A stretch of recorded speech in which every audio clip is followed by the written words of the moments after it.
My name is DeShawn. I'm 68 years old, a retired factory foreman, and I've been living here in Detroit, Michigan for the past 4 decades.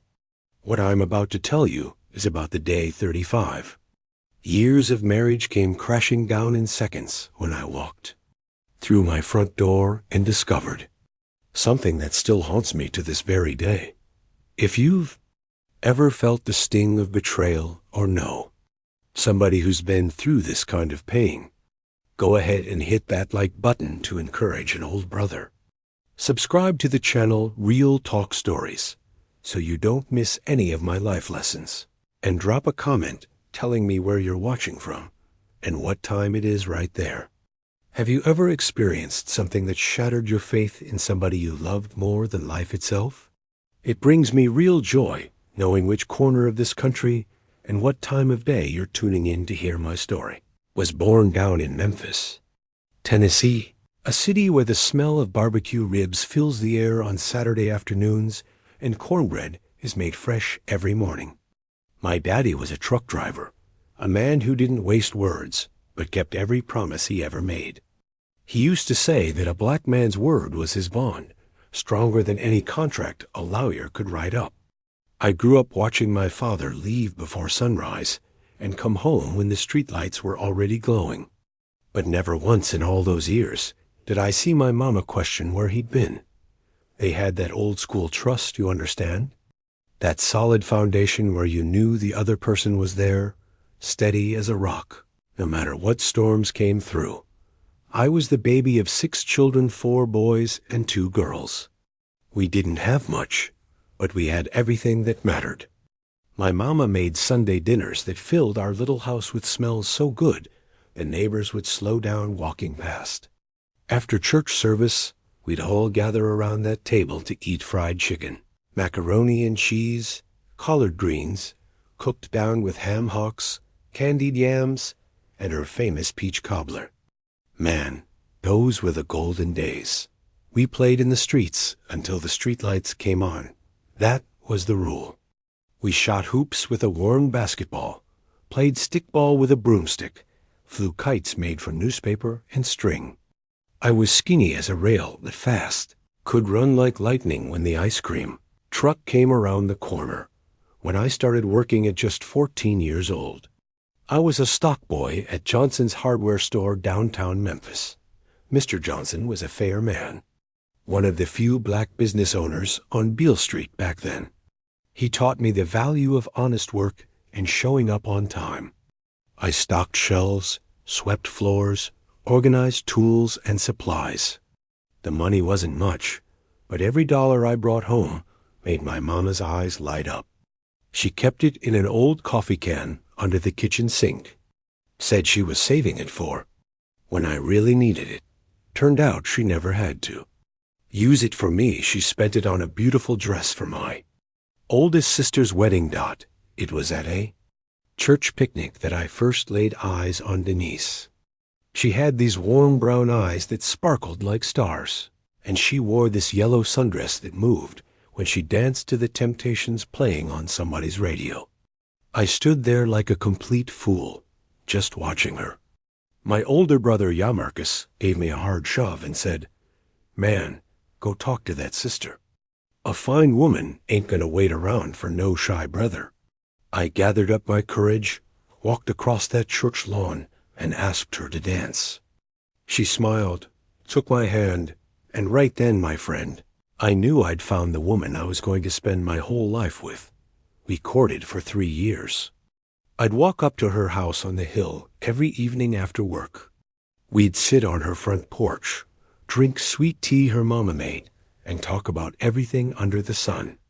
She told me her dreams of having her own house, raising children, growing old with me by her side.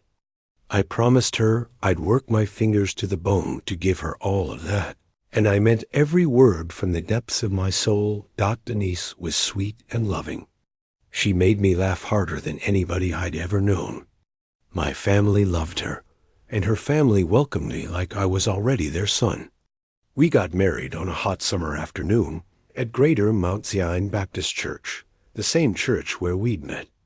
My mama cried through the entire ceremony, and my daddy hard as nails as he was squeezed, my shoulder tight, and told me he was proud of the man I'd become. Denise looked absolutely stunning in that simple white dress. We didn't have money for a fancy honeymoon, so we spent the weekend at a little motel near Graceland.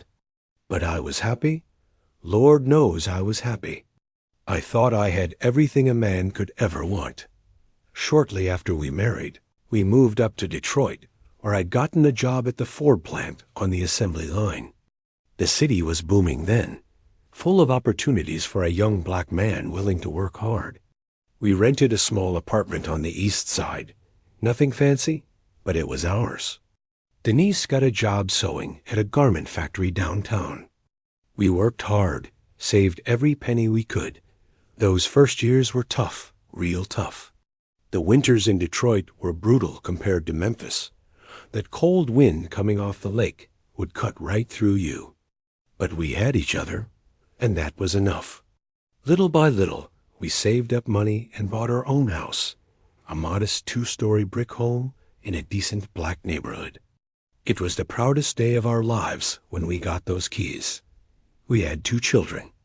Our oldest, Marcus Jr., took after me, quiet, hardworking, serious about everything. Kendra, our baby girl, was just like her mama, full of energy, always talking, always laughing. I worked long hours at the plant, leaving before dawn and coming home after dark. But whenever I could, I'd take the kids fishing at Belle Isle or to the park to fly kites. Denise took care of our home, raised our children, took care of me.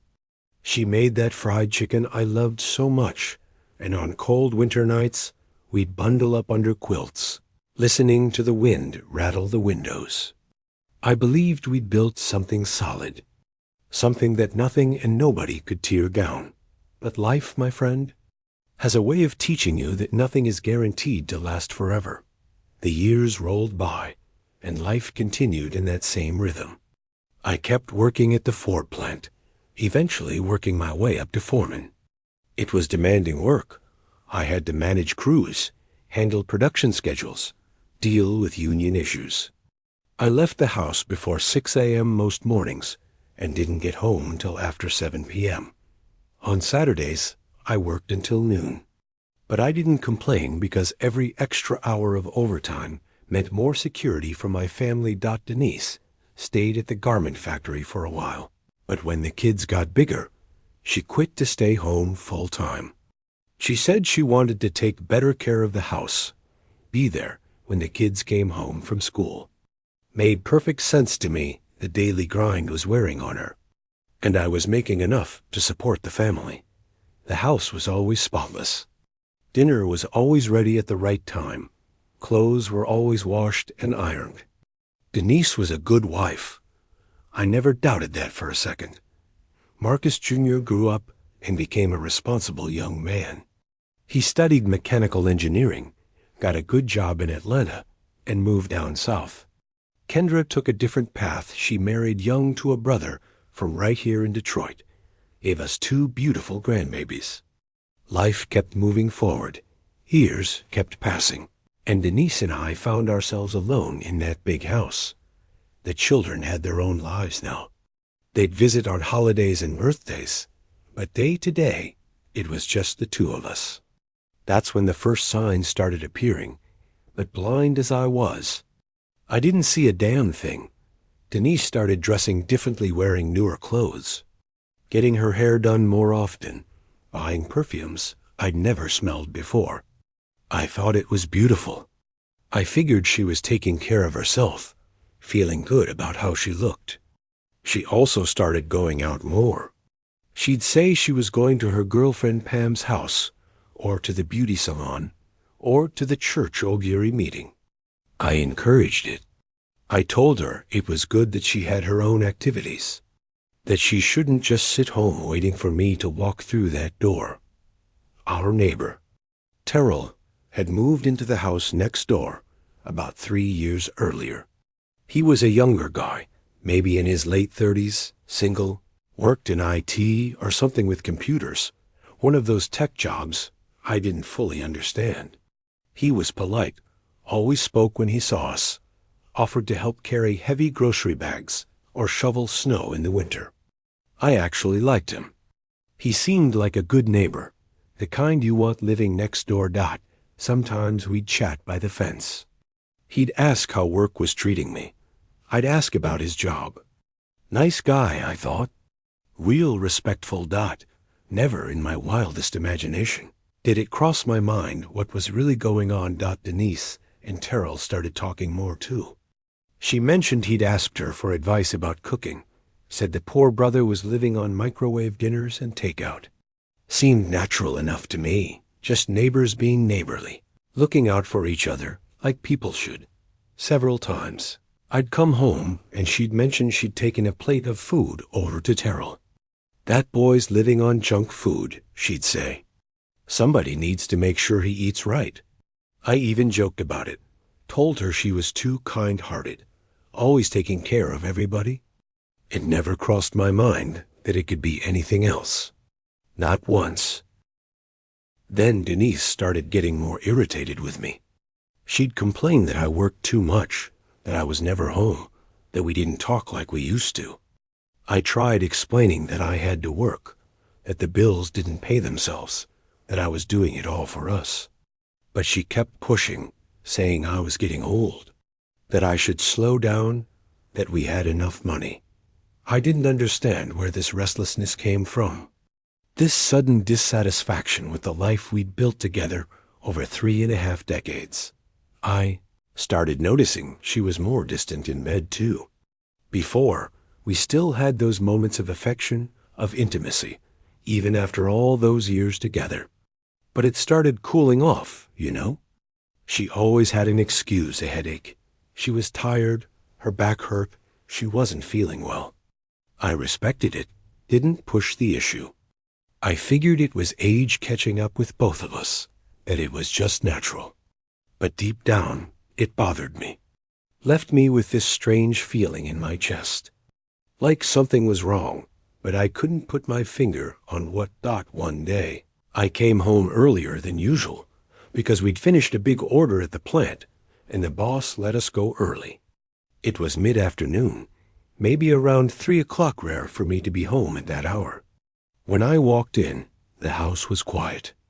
I called out for Denise, but she didn't answer. I went upstairs to the bedroom, and there she was, sitting on the edge of the bed, staring at her phone. She jumped when she saw me, startled. I asked if everything was all right, and she said yes, that she was just distracted. But I noticed how quickly she hid that phone, like she didn't want me to see what was on the screen. That left me with a doubt gnawing at my mind, but I didn't say anything. I thought maybe I was being paranoid, suspicious without good reason. The weeks went by, and that unease only grew inside me. I tried talking to Denise, asked her if everything was okay, if she was happy, if she needed anything from me. She always said yes, that everything was perfect, that I was imagining things. But her eyes told a different story. There was something different about her, an agitation, an anxiety I couldn't understand. And that bad feeling wouldn't leave me alone. But I was raised on those old values, that marriage was forever, that you worked through problems, that you trusted your partner. I didn't want to believe what was creeping into my thoughts could possibly be true.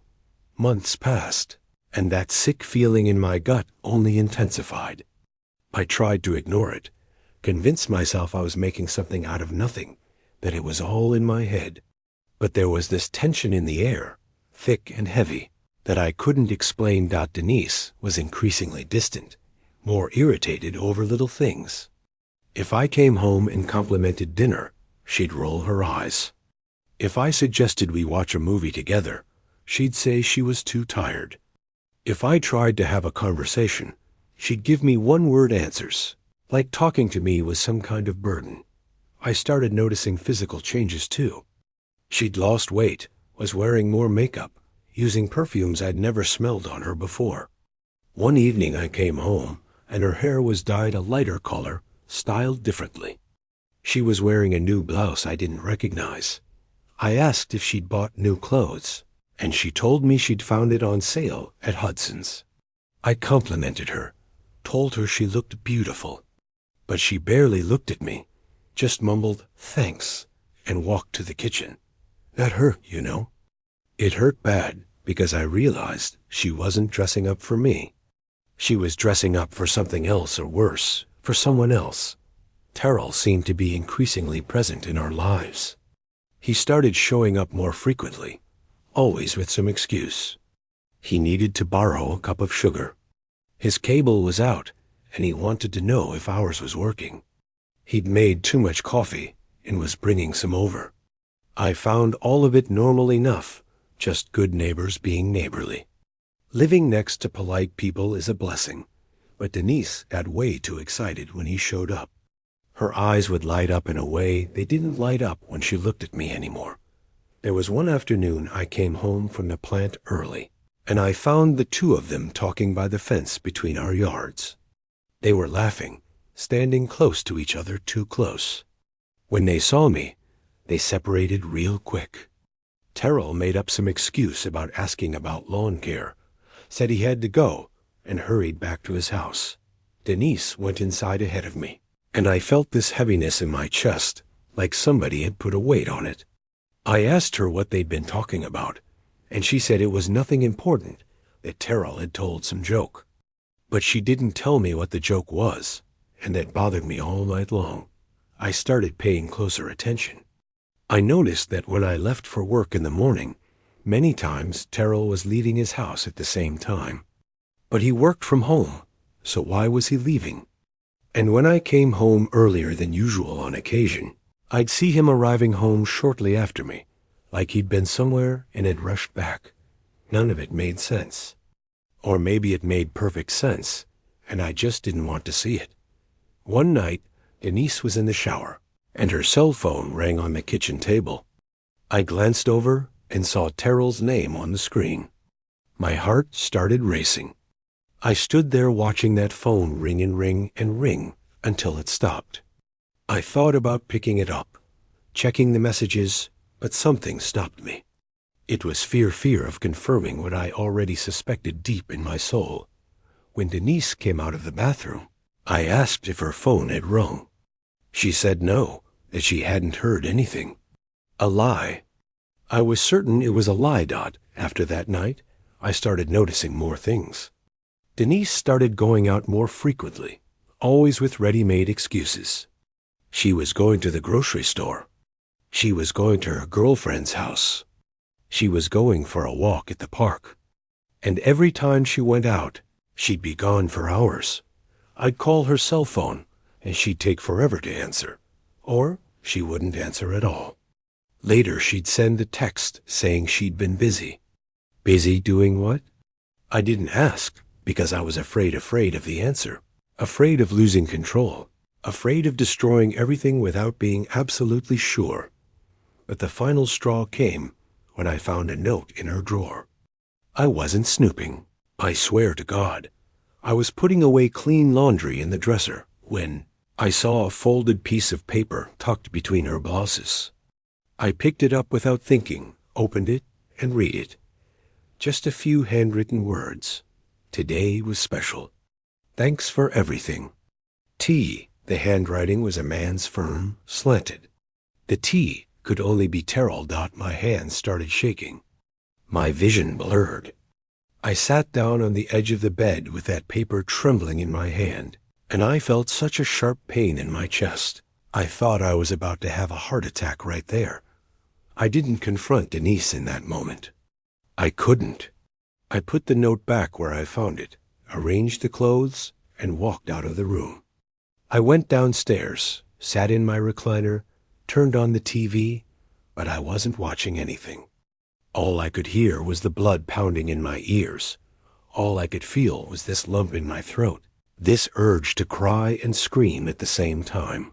I thought about everything we'd built together.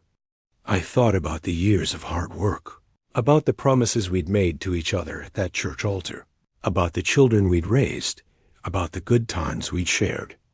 And all of it was being destroyed because of a neighbor, Man young enough to be her son, Denise, came into the living room and asked if I wanted dinner. I told her I wasn't hungry. She insisted, said she'd made my favorite. But I refused again. She stood there looking at me, and I could feel the weight of guilt in her eyes. But she said nothing, just shrugged and went back to the kitchen. I stayed there alone, thinking about what I should do. Should I confront her?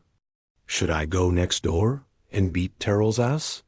Should I pretend I didn't know anything and keep living this lie? That's when I made a decision. I needed to be absolutely sure. I needed to see with my own eyes what was really happening. I couldn't keep living in this agony, in this doubt that was eating me alive from the inside out. So I planned something. In the coming weeks, I was going to create an opportunity to catch them together. I was going to pretend I was going on a work trip, act like everything was normal, but really, I was going to stay and watch. And I was going to discover the truth once and for all, because 35 years of marriage couldn't end based on suspicions and hidden notes. I needed concrete proof. And when I had that proof, then I would make my decision about what to do next. I spent the next few days planning everything down to the smallest detail. I couldn't mess this up. I couldn't let slip any hint that I was suspicious. I kept acting normal around the house, talking with Denise like nothing was wrong, leaving for work at the same time every morning, coming home at the same time every evening. But inside, man, I was boiling. The anger, the sadness, the anxiety, all of it mixed together in this storm that wouldn't let me sleep more than a few hours a night. On Thursday evening during dinner, I set the trap. I mentioned casually that an opportunity had come up to close a major deal with a supplier in Cleveland, and that I'd need to travel early Friday morning. Denise looked up from her plate, and I swear I saw something different flash in those eyes. "How long you gonna be gone?" she asked, trying to sound casual, but I caught the eagerness in her voice.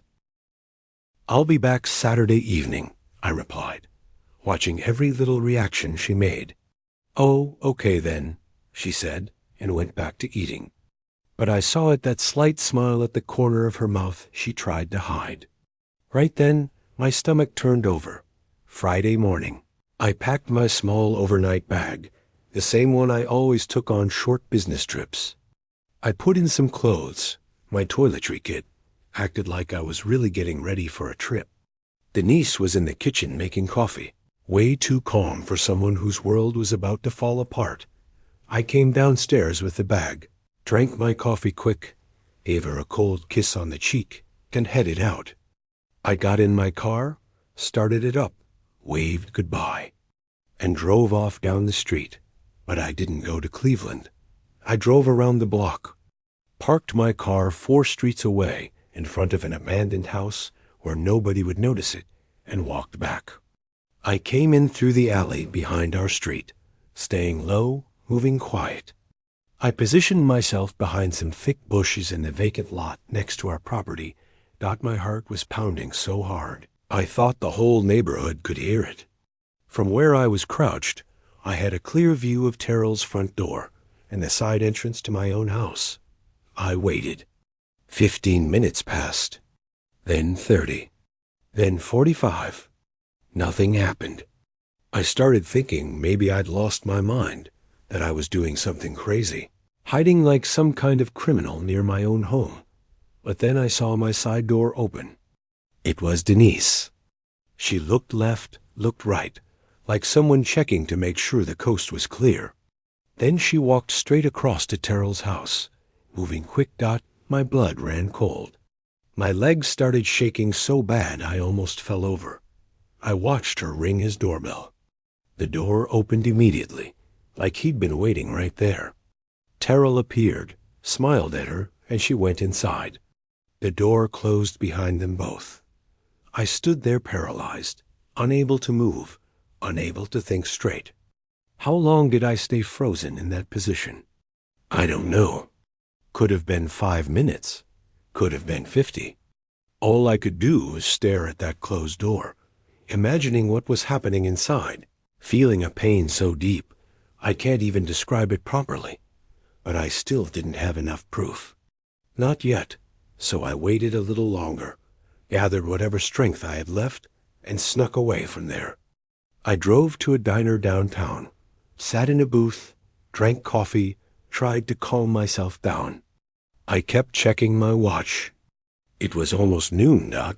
I decided it was time. I was going to go back home and catch them. I was going to see with my own eyes exactly what was happening. I got back to the house around 3 in the afternoon.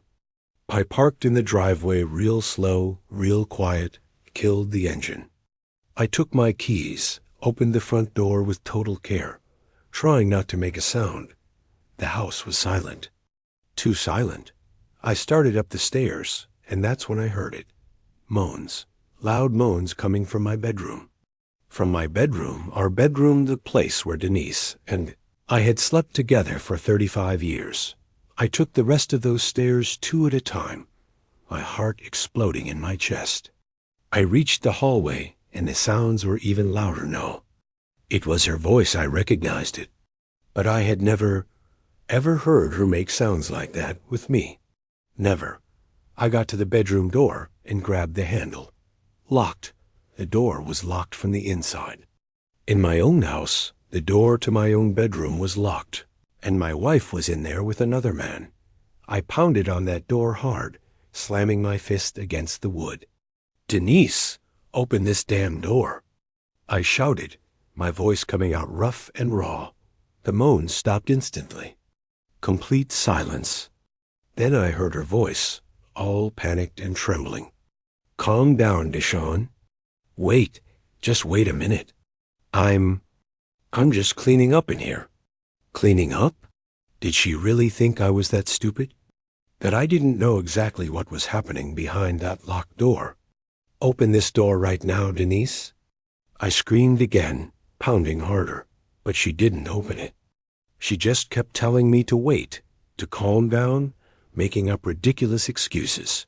That's when I completely lost it. I stepped back and threw my whole body against that door with every bit of strength I had. The old wood creaked, but didn't give way. I hit it again with my shoulder. And again. On the 4th try, the door burst open with a loud crash. The lock flew off. Pieces of wood scattered across the floor. And there it was, the scene that's burned into my mind forever. The bed was completely messed up. Sheets thrown on the floor. Pillows scattered everywhere. Denise was standing there in a robe, her hair all wild, her face flushed red and sweating. She was in the middle of the room, staring at me with eyes wide open, mouth hanging open, trying to say something, but no words coming out. "I told you I was just tidying up," she screamed desperately. "You ruined the surprise." "Surprise? What surprise?" I looked around that room. There was no surprise. There was just a wrecked bed and a lying woman trying to deceive me. "Where is he?" I asked, my voice low and dangerous. "Where's who?" She tried to act innocent, but her hands were shaking bad. "You know damn well who I'm talking about," I said, taking a step toward her. I started searching. I opened the closet, pushed through the hanging clothes. Nothing. I went to the bathroom, looked behind the shower curtain. Empty. I came back to the bedroom, checked behind the curtains. Nobody there. Denise just stood there, watching me with the look of someone who thought they'd gotten away with it, that I wasn't going to find anything. But I knew every corner of that house. And there was one place she'd forgotten about. I got down on my knees and looked under the bed. And there he was. Terrell, our neighbor. The polite young man I'd been greeting every single day for 3 years. He was curled up under my bed, wearing nothing but his boxer shorts, eyes wide with pure terror, sweat running down his face, staring at me like a trapped animal. For a few seconds, we just looked at each other. Him down there, me up here. And then I felt this wave of rage so powerful, I thought I might explode right there.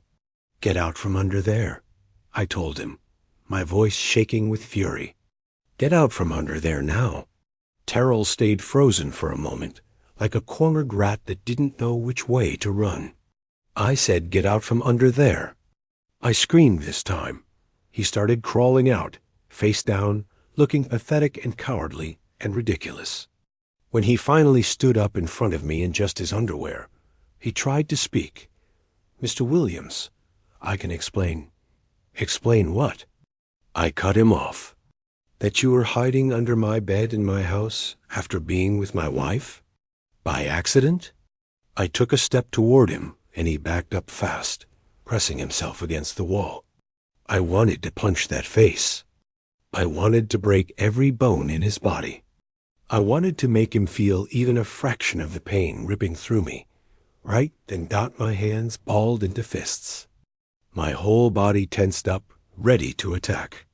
But then I looked at him again, a man maybe 40 years old, a coward hiding under the bed like a scared dog. And I realized he wasn't worth it. He wasn't worth my anger, wasn't worth my time, wasn't worth nothing. "Get your clothes and get the hell out of my house," I told him in a low but firm voice. Terrell ran to the chair where he'd left his pants and shirt. He got dressed in a huge hurry, stumbling over his own feet. He was so nervous. Denise just stood there in the middle of the room, silent, white as a ghost, watching it all happen. "Mr. Williams, I'm sorry. Terrell tried to speak again while pulling on his shirt. "Shut your mouth and get out before I change my mind," I said, pointing at the door.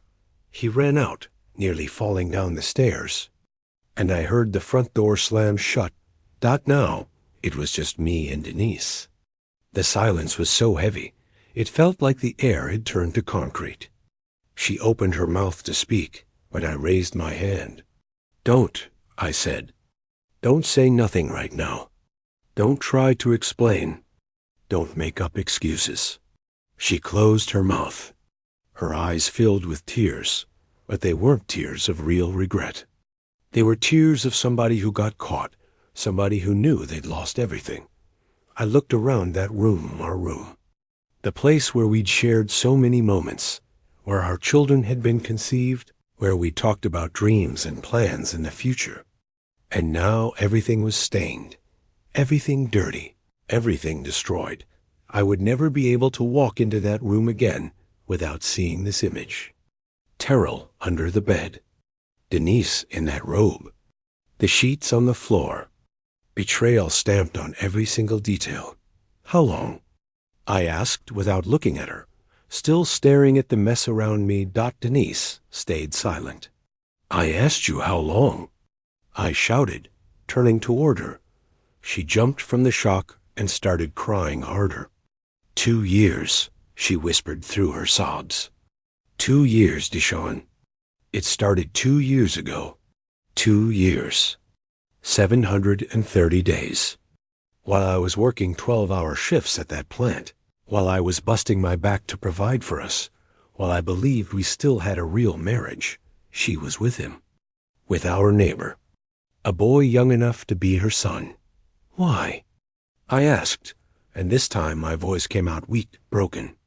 "Why, Denise? What did I do that was so wrong?" She wiped her face with her hands, took a deep breath, looked me in the eyes. "You didn't do nothing wrong, DeShawn. The problem is, you didn't do nothing at all. You were always working, always tired, always busy. We didn't talk no more, didn't go nowhere together, didn't have nothing anymore. I felt alone. And Terrell, he gave me attention.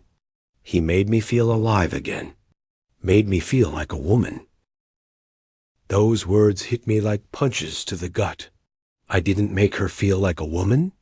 Me, who had worked like a slave my whole life to give her a good house, food on the table, comfort, security. Me, who had been faithful every single day, who never looked at another woman, who kept every promise I made at that church altar. And she needed to feel like a woman in the arms of some boy who didn't know what real responsibility was? You're pathetic, I told her, and I watched her shrink at that. Word. You threw away 35 years of marriage, a family, everything we built together, for a cheap affair with a neighbor. And you know what the worst part is? You did it in our bed, in our house, in the place that was supposed to be ours. She kept crying but said nothing. There was nothing left to say anyway. I turned my back on her and went downstairs. I sat in my recliner, pulled out my phone, and called Marcus Jr. When he answered, I tried to keep my voice steady. Son, you need to come home right now. It's urgent. He could tell from my tone something was seriously wrong. I'm leaving Atlanta right now, Dad, he said. I hung up and sat there with my head in my hands, trying to process everything that had just happened. Denise came down after a while, already dressed, her hair pulled back. She tried to sit next to me, but I moved away. Don't touch me, I warned her. She stood in the middle of the living room looking lost. DeShawn, we can talk about this. We can try to work through it. Work through it? I laughed, but it was bitter, with no humor in it at all. You think there's something to work through? You betrayed me for 2 whole years. 2 years. You slept with another man in our bed. You lied to my face every single day. You acted like everything was fine while you were stabbing me in the back. And now you want to work through it? I shook my head. There ain't nothing left to work through, Denise. It's over. We're over. She started crying again, this time with pure desperation. Please, DeShawn, please don't do this. I made a mistake. I know I did, but we can get past this. We can go to counseling. We can start fresh. I cut her off. Start fresh? How? Every time I look at you, I'm going to see that scene. Every time we pass Terrell's house, I'm going to remember you were with him. There's no erasing this, Denise. There just ain't. The rest of that day felt like moving through thick fog. Marcus Jr. arrived from Atlanta late in the afternoon. When I told him what happened, I saw my son cry for the first time since he was a little boy. He hugged his mama because deep down, he still loved her, but he looked at me with such sadness and said, Dad, I understand if you want a divorce. Nobody should have to go through this. We called Kendra too. She came over with the grandkids, and when she found out the truth, she could barely look at her mother. That night, I made Denise sleep in the guest room. I was never going to share a bed with her again. I stayed up all night lying alone in that room that now felt like a tomb, thinking about how my whole life had turned upside down in just a few hours. Thinking about how 35 years could be destroyed so easily. Thinking about how blind I'd been, how naive, how foolish. Monday morning, first thing I did was call a lawyer. A buddy from the plant recommended a good attorney who specialized in divorces. I made an appointment for that same day, and by 10 o'clock, I was sitting in an office with cold air conditioning, telling the whole story to a man in a gray suit who listened while taking notes on a legal pad.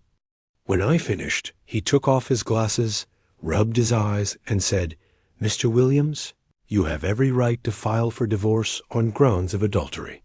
The house is in whose name? Mine, I replied. Perfect.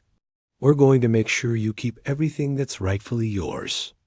I came back home with a folder full of papers to sign, documents to gather, copies to make. Denise was sitting at the kitchen table when I walked in, a cup of cold coffee in front of her, her face swollen from crying all night. When she saw me, she tried to speak, but I walked straight past her. I went upstairs and started separating my things from hers. I took my clothes out of the closet, my underwear, my socks, my shoes. I grabbed my personal documents, my important papers, the watch my father gave me before he died. I put everything in suitcases and carried them downstairs. What are you doing?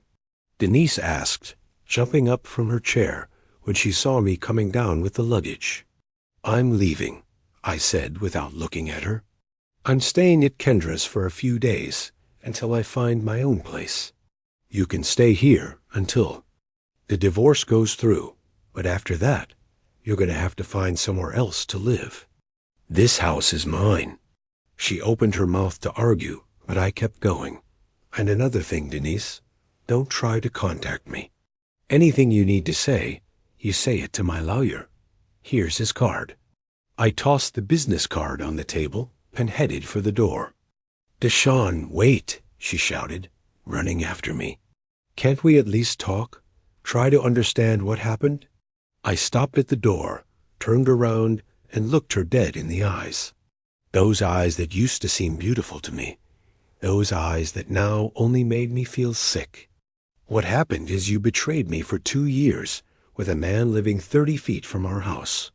What happened is you destroyed 35 years of marriage, a whole family, because you wanted to feel like a woman. What happened, Denise, is you chose him over me. So no, we don't got nothing left to talk about." I walked out and slammed that door behind me. I put the suitcases in my car and drove straight to Kendra's house on the west side of Detroit. Since Marcus Jr. had to get back to Atlanta for work, Kendra had offered me her spare bedroom. During that drive, I cried. I cried like I hadn't cried since I was a child. Tears rolled down my face, blurring my vision so bad I had to pull over twice on the shoulder because I couldn't see the road properly. Cried for the life I'd lost, for the marriage that had ended, for the trust that had been shattered into a million pieces. I cried because I felt old and tired and used up. I cried because I didn't know how I was going to rebuild my life at 68 years old. When I got to Kendra's place, she met me at the door with a tight hug. She'd already prepared the guest. Room for me, put fresh sheets on the bed, clean towels in the bathroom. Her husband James tried to lift my spirits, made a special dinner, but I could barely eat. The food wouldn't go down right, kept getting stuck in my throat. Everything tasted like nothing, like ashes after dinner. I went to the room, lay down on that bed, and just stared at the ceiling. Couldn't sleep, couldn't think straight. All I could feel was this enormous pain in my chest that wouldn't ease up no matter what. I did. The days that followed were the absolute worst of my entire life. I'd wake up in the morning with no desire to get out of bed, no desire to do anything at all. Kendra tried her best to cheer me up, took me for walks around the neighborhood, sat with me, talked with me, but nothing helped. I was broken on the inside. My cell phone wouldn't stop ringing. It was Denise calling 10, 20 times a day, sending text messages saying she loved me, that it had been a terrible mistake, that she wanted my forgiveness. I blocked her number. I didn't want to hear from her, didn't want to know anything about her. Marcus Jr. called every single day, too, worried sick about me. He'd spoken with his mother, heard her version of events, but he made it crystal clear whose side he was on. "Dad, what Mama did is unforgivable. There's no excuse for it. I understand she felt lonely, but that doesn't give her the right to betray you like that." Those words gave me some small comfort. At least my children knew who the victim was and who was guilty in this whole mess. After about 2 weeks living at Kendra's, I started looking for an apartment to rent. I didn't want to be a burden on my daughter's family, taking up space in their home. I found a small 1-bedroom apartment in a quiet area, not too far from downtown. It was simple, furnished with just the basics, nothing special. But it was mine. I signed the lease, paid the rent and deposit, and moved in. I brought my suitcases, my few belongings, and set up my new life in that tiny space that didn't feel like a home at all. It felt more like a prison cell, but the divorce process moved forward quickly. My lawyer filed all the necessary papers, and Denise was officially served. She tried to dispute some things, tried to ask for alimony, tried to claim half of everything. But my lawyer was firm with her attorney. She committed adultery. Mr. Williams has the law on his side. In the end, it was decided that the house would stay with me. along with most of our assets. Denise would have to leave and figure things out on her own. It was the bare minimum of justice. I could get after everything she'd done. But the worst part of it all wasn't the division of property, wasn't the paperwork, wasn't the legal procedures. The worst part was the silence. The deafening, crushing silence of that empty apartment.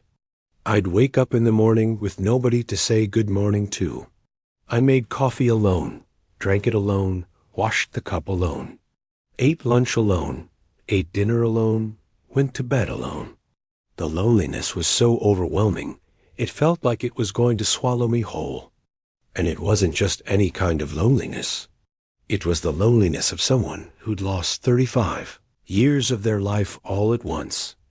One night I was lying on the couch watching some nonsense on TV, trying to forget about everything, when the doorbell rang. I went to answer it, and when I opened that door, I nearly fell backward. It was Denise. She looked terrible. She'd lost weight. Her hair was messy and unkempt. Her eyes were red and swollen from crying. "DeShawn, please." "I need to talk to you," she said, her voice all tearful and desperate. "I ain't got nothing to talk to you about," I replied, starting to close the door, but she put her hand up to stop it. "Please, just 5 minutes. I'm begging you." Against my better judgment, I let her in. She sat on the edge of the couch, hands shaking in her lap. I stayed standing, arms crossed, waiting.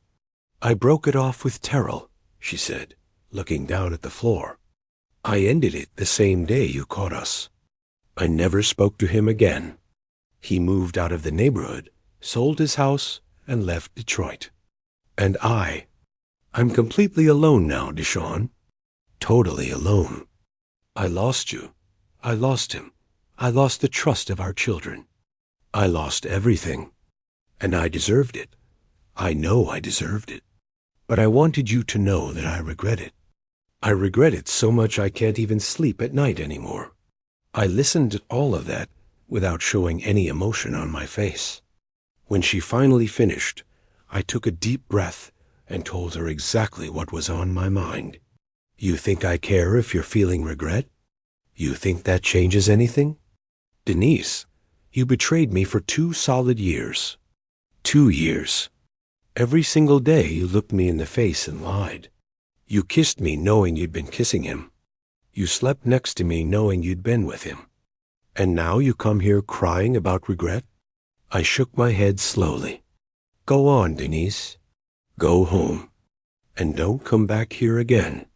She got up, crying harder now, and walked to the door. Before leaving, she turned back to me one last time. "I loved you, DeShawn. I really did. I know you don't believe me, but I loved you."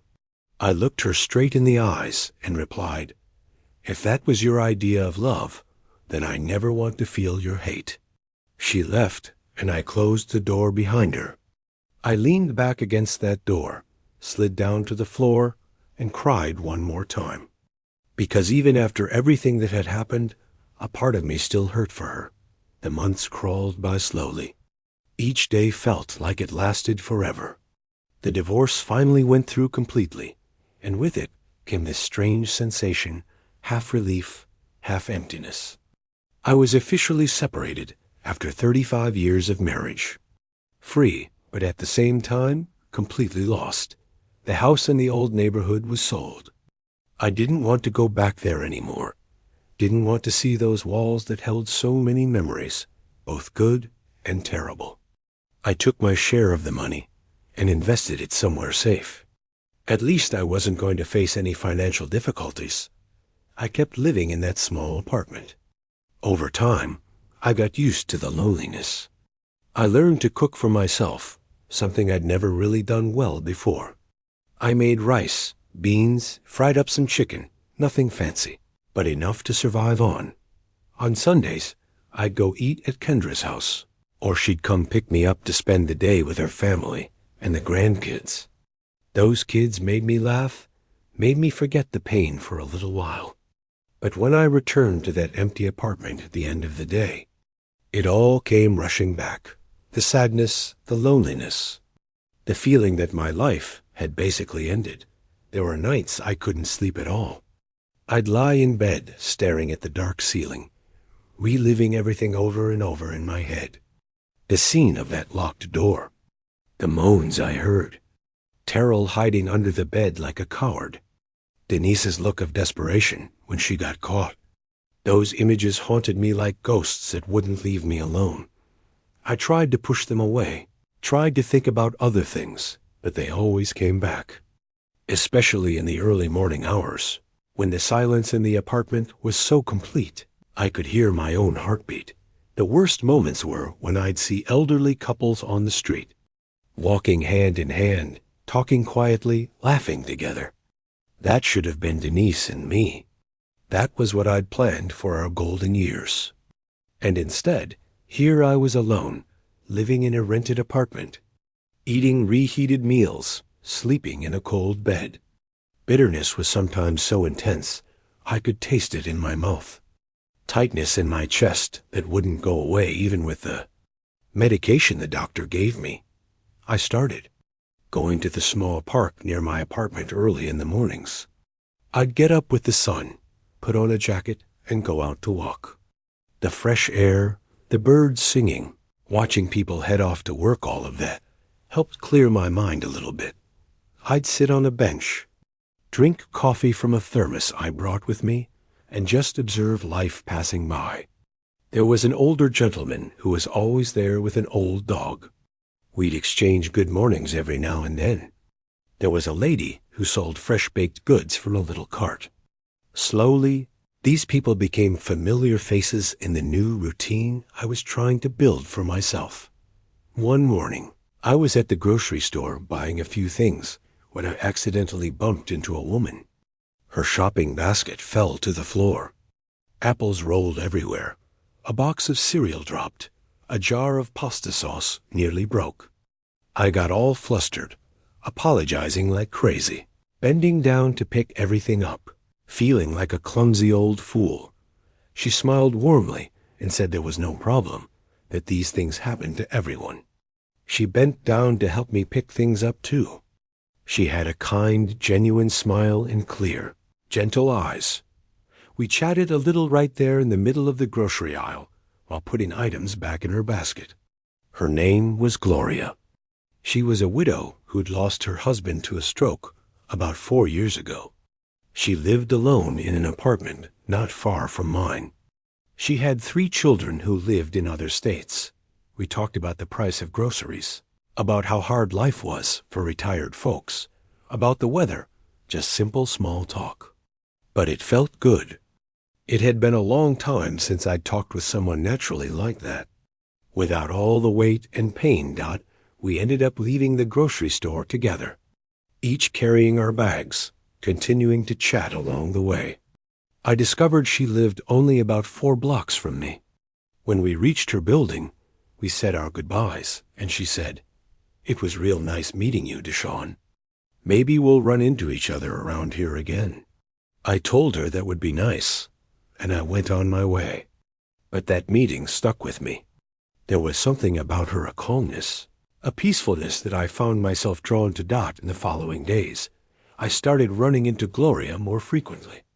Sometimes at the grocery store, sometimes at the corner bakery where I bought fresh bread in the mornings, sometimes at that little park where I went to walk.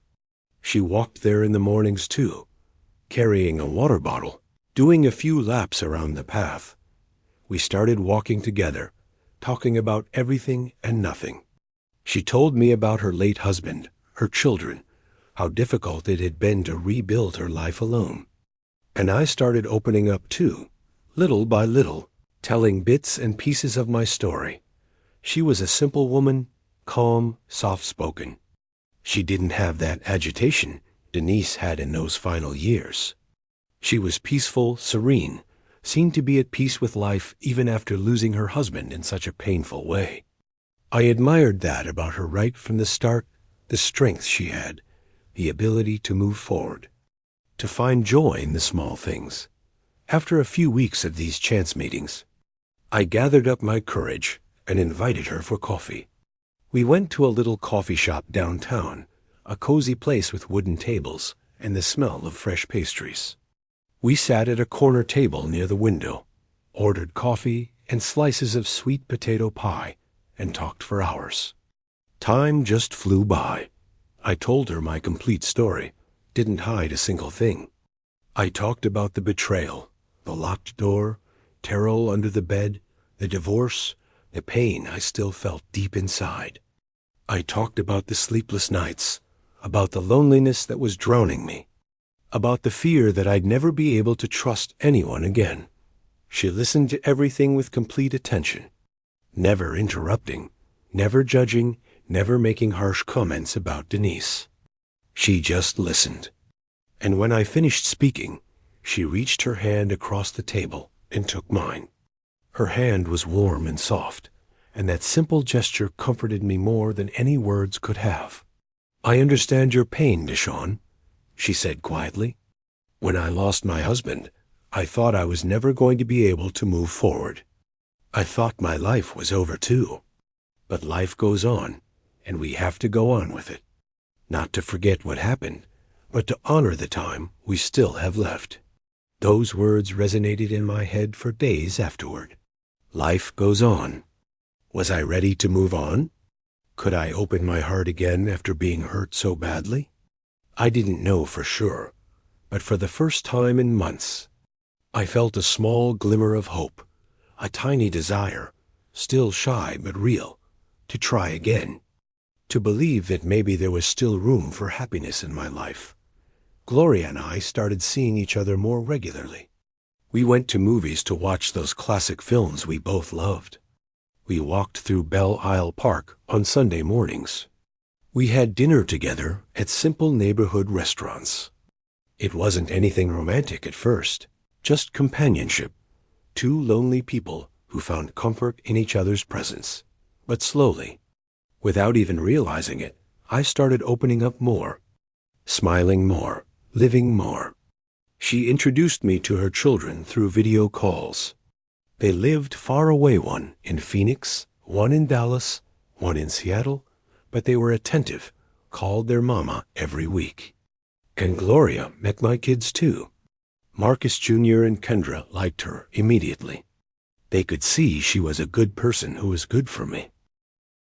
"Dad, we just want to see you happy again," Marcus Jr. told me after meeting her. "And if Gloria makes you happy, then we're behind you 100%. But it wasn't all easy sailing. There were difficult moments, times when my past came back to haunt me. Once, Gloria took a while to respond to a text message I'd sent her, and I immediately started getting suspicious. Was she with another man? Was she deceiving me too? Paranoia took over completely. When she finally replied, explaining her phone had died and she'd been at her daughter's video call, I was already upset and distant. She noticed right away, called me to talk about it, and I broke down. I told her about the fear I felt, about the wounds that still hadn't fully healed, about how hard it was for me to trust again. She didn't get angry or defensive. She just held me close and said, "DeShawn, I understand completely, and I'm going to show you every single day that you can trust me. Not with words, but with actions, with presence, with honesty." And that was exactly what she did.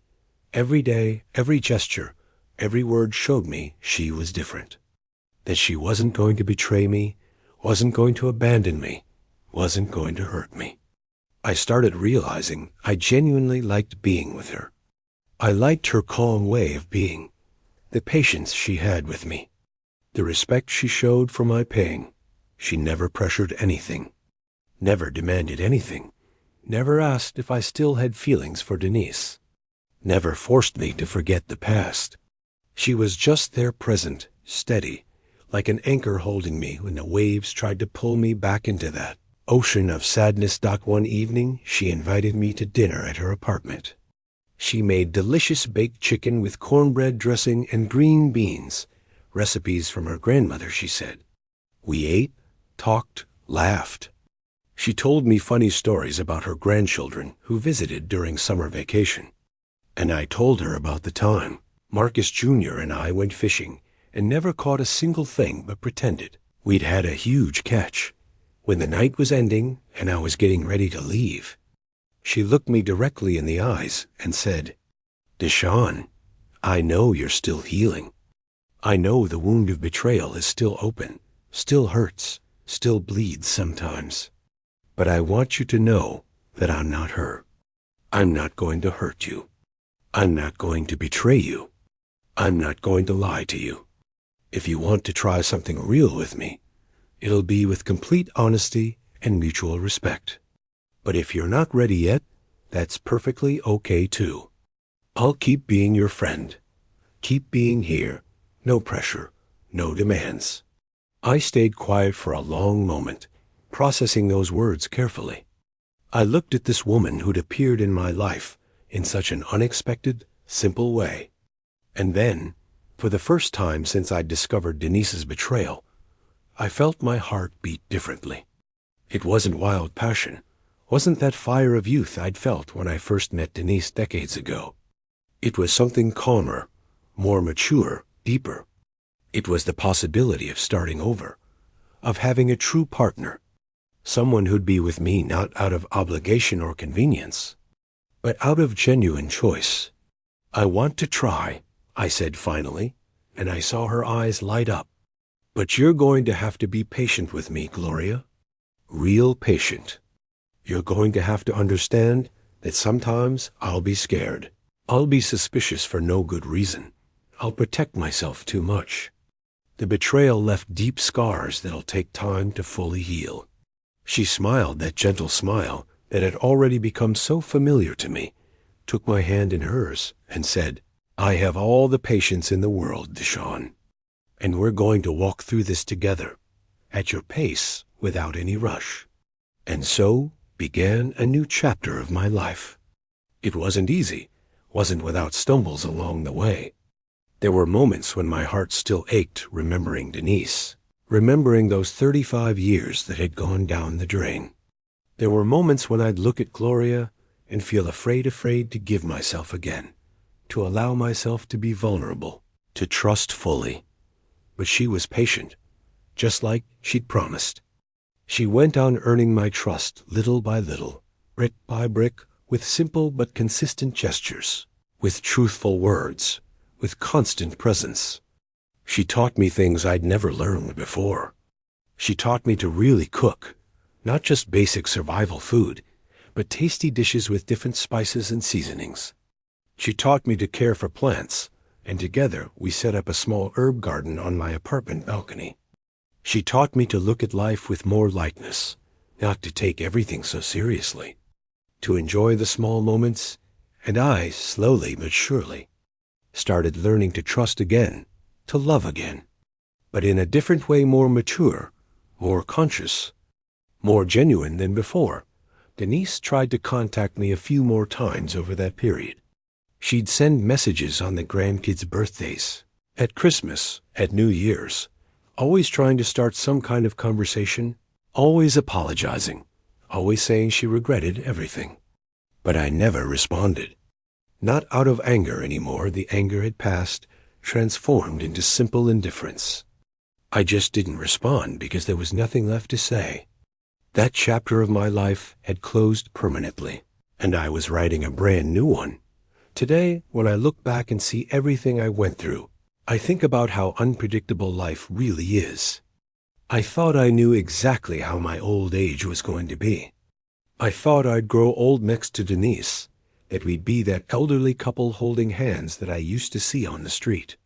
I thought we'd watch the grandkids grow up together, that we'd travel to new places, that we'd enjoy retirement in peace. But life had completely different plans for me. Plans that included pain, betrayal, loss, but also a new beginning. It's been almost 3 years since that. Friday I came home early and heard those moans coming from my bedroom. 3 years since I kicked down that door and watched my life crumble in seconds. 3 years since I found Terrell under my bed, pathetic and cowardly. 3 years since I discovered that 35 years of marriage could be destroyed by a cheap affair. Time has passed, and with it came changes. Gloria and I are together now, living in a new apartment that belongs to both of us, that has both our personalities in it. It's not big, not luxurious, but it's full of peace and respect. She planted flowers on the balcony, and every morning I wake up to the smell of fresh basil she grows. We drink coffee together, talk about our plans for the day, laugh about silly things. They're simple moments, but they're worth more than any luxury money could buy. I learned from her what a real relationship truly is, a relationship built on respect, on honesty, on presence.